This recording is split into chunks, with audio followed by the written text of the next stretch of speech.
Hey, you guys. So I've been listening to the media and listening to what's going on and with the cops and the African Americans and the young people and people protesting and all this uprising and things that are going on in our time right now. I actually have a solution to the issue that we're facing today. The main issue that we're having is that we are disconnected from each other.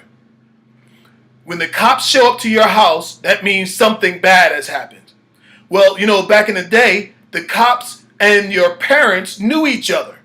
The cops knew who was in the community, they knew each other. And so when you did something wrong in the community, they said, hey, I know your father. Your father is Mr. John Smith. Your mother is Miss Jane Smith. And you better get home or I'm taking you downtown. And that was the end of it, right?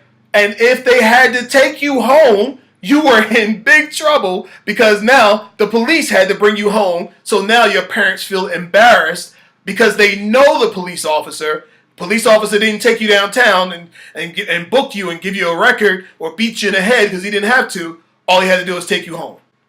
And that solved that. And so I think if we want to solve this racial just uprooting, this unrest that we're having and this tough time that we're having, if the police take one day a week to go to the community, knock on doors, and actually meet the people that they serve. We say that they're here to protect and serve. Well, protect and serve who?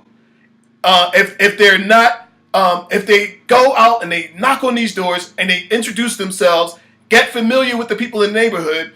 The people know them, they know the people. Instantly, the divide that we have begins to shrink. I'm not going to say it's going to disappear. Racism going to disappear overnight. But guess what? People that you know and have a relationship, they're no longer those people over there or those people over there. They become my friend.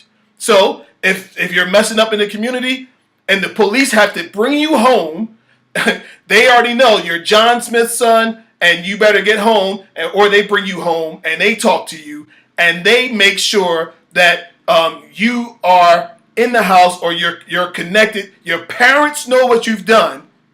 So therefore, it's a community thing, and young people, at least young people, we're talking, under age of 18. If we stop the crime of kids under 18 through this method, it would just make a huge dent in the world in a positive way.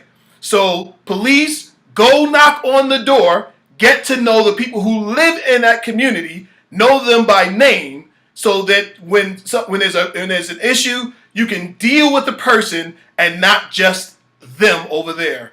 And I think it's going to really help our community and help us to live together in peace and harmony. All right? Peace.